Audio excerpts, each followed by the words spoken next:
Welcome to my talk called Test Your Test, the Do's and Don'ts of Testing.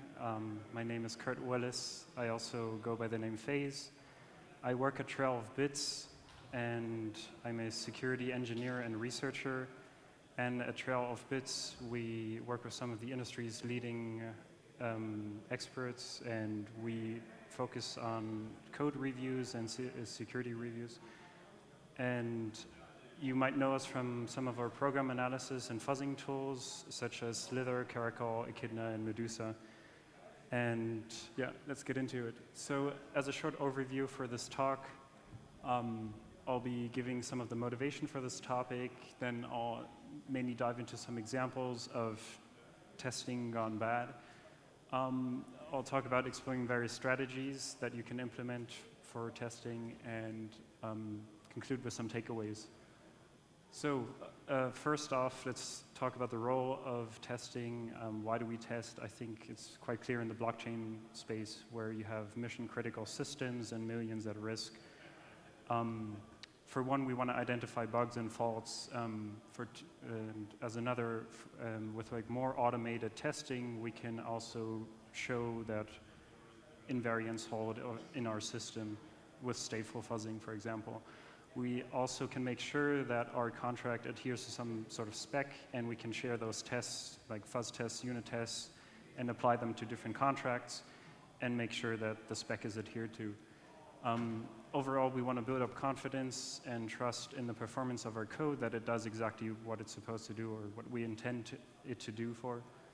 And in that way, it also acts as a safety layer for future code upgrades.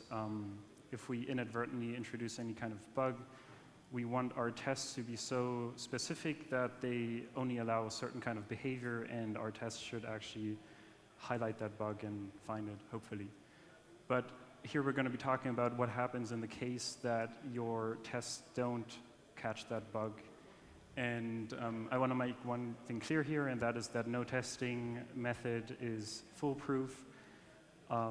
And testing is an ongoing process of refinement. It's not a final endpoint. So the motivation for this topic comes from my time as a developer before working at Trail of Bits, and it came from reflecting on some of my shortcomings. As a developer, I introduced bugs. Everybody writes bugs, and it's important to learn from them. And for every bug I introduced, I really reflected and tried to use that, learn something, and improve my development and testing process.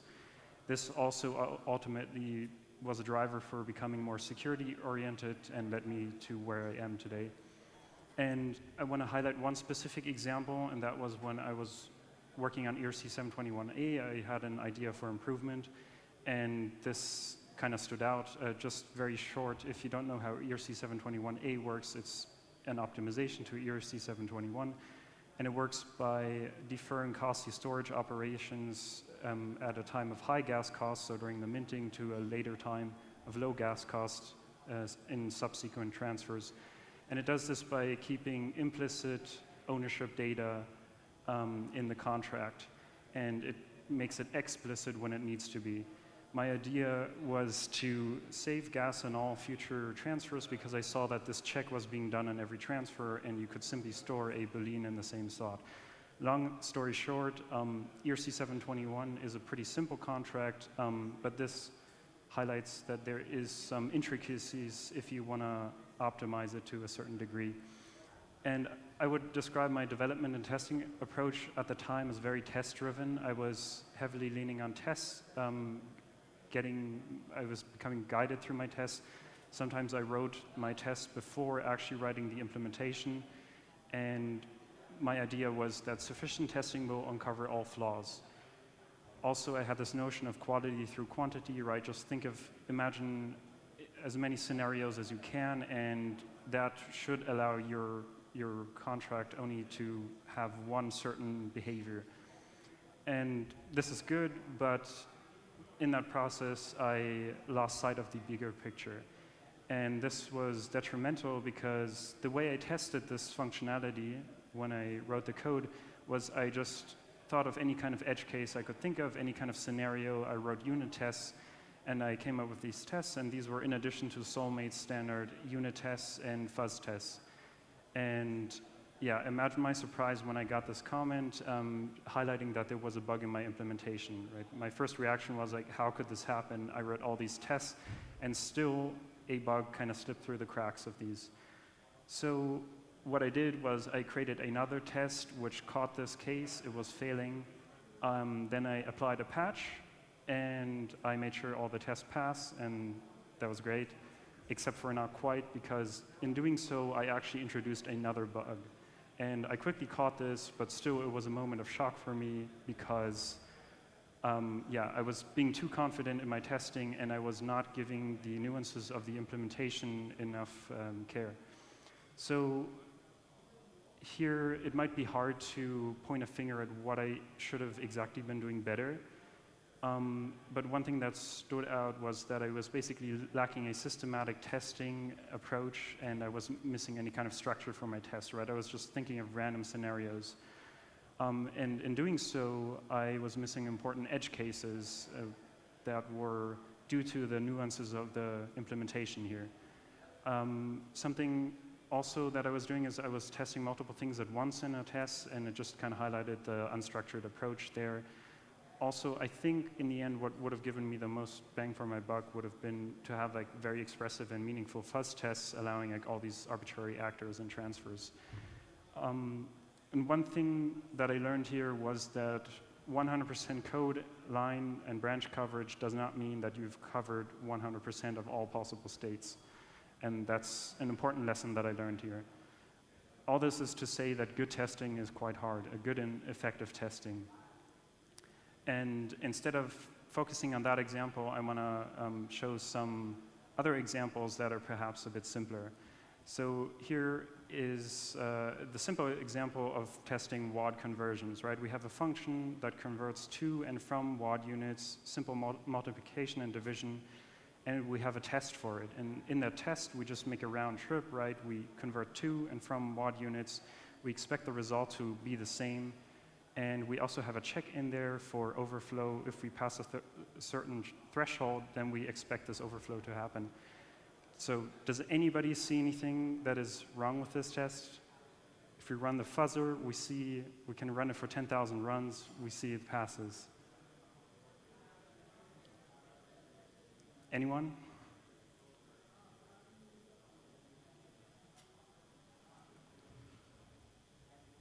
Okay.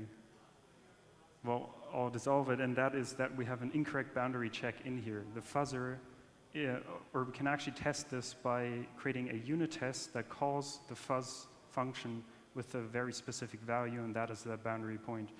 And it's pretty interesting because here we see the example of the fuzz test passing, but the unit test, which calls the fuzz test, is failing. So, yeah.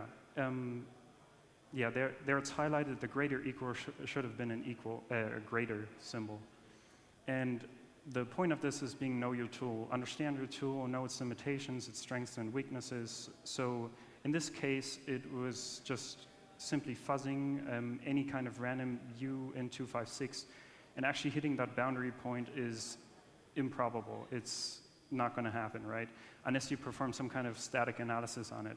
And it's not to say that maybe using this fuzzer is bad, it's just that the approach was wrong, right? And one thing I want to highlight here is that you shouldn't be relying on a single type of test. Here to show how we could have restructured the test and actually caught this, or yeah, just applied better practices, is by splitting the test by its outcome. So here we split up the input domain in the reverting and the passing case, and we do this because we want to ensure that both of our cases have enough coverage, right? If we, in the previous example, we might have had one case that would have been reverting and 9,999 that would have been passing. We want to make sure that we hit both cases as good as possible, and we also want to ensure that we have enough coverage around the boundary points. And this should be done in unit tests or additional fuzz tests, but here we're making use of Foundry's bound function, which actually adds a bias to the minimum and maximum values, so we can be sure that we're hitting those. Also, you should kind of reduce any sorts of complex decision trees. Your test should be doing one thing at a time. You should exactly know the behavior of the test beforehand. And also, we should be expecting a specific kind of revert. We want to know exactly what the function does, and you should not catch any kind of general reverts. Let's look at another example. This is an example of WOD multiplication. So here we have a mol-WOD function that multiplies two numbers in WOD units. It's a simple multiplication and then a normalization, so dividing by WOD. And because it's 2023 and everybody's an optimizer, we're using unchecked arithmetic. And we also write a test for it, and it's similar to before. It just checks for the boundary condition, and we use the function, and we just make sure that we get the correct result, right? Run the fuzzer at this, 10,000 runs, everything's fine. Is anybody convinced of this test?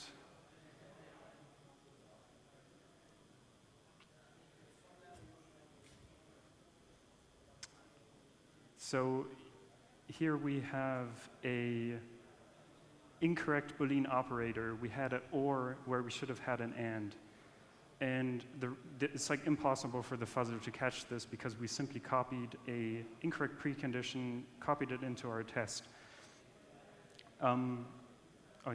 So basically we shouldn't be copying code, and I mean, it doesn't even have to be copying code. We can be reusing some helper functions without actually testing them, and that's also bad. So here to show how we could have mitigated this, I'll just highlight some various other testing strategies that you should always be doing. You should always be adding redundancy to your tests. So here, in this case, a simple unit test of multiplying, checking what the outcome of 0 times 0 is would have caught this. Trying out different kind of fuzz tests, so here checking the commutative property would have also caught this. Re-implementing the logic from a different angle. So here, for example, we optimistically multiply and then check if we can reconstruct one of its multiplicants. This would have also caught it. Or if we have a reference implementation, we could employ differential fuzzing. And this can also be done for non-solidity code. So yeah, some key takeaways in this talk is to treat your tests as production code, right? Your tests can also contain bugs just the same way that your production code can. And the risks here are that you can have misleading outcomes, you can mask bugs in the worst case, and it gives you a false sense of confidence. And it's also important to understand the limitations of testing and tooling, right? Your tests can only cover a certain amount of edge cases. You can only maybe think of a certain amount of edge cases. Your tooling might have certain biases, strengths and weaknesses. Also, tooling can contain bugs, and we've seen this before. You should always explore various testing strategies and techniques, as we've seen, like add redundancy to your code, add different kind of methods. And also, you should be critical of any kind of assumptions, preconditions, and conclusions you make in your tests. And also test your tests, like create meta tests. You can introduce bugs into your tests, make sure your tests actually catch these, or you can also apply mutation testing. And I know the last two parts were a bit short, so if you want to hear more on the last two bits, you can listen to my talk at Solidity Summit, where I'll be going a bit more in depth on those.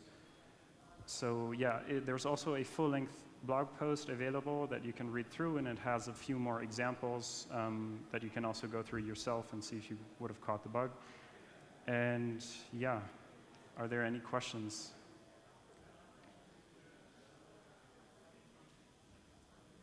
Yeah, thank you.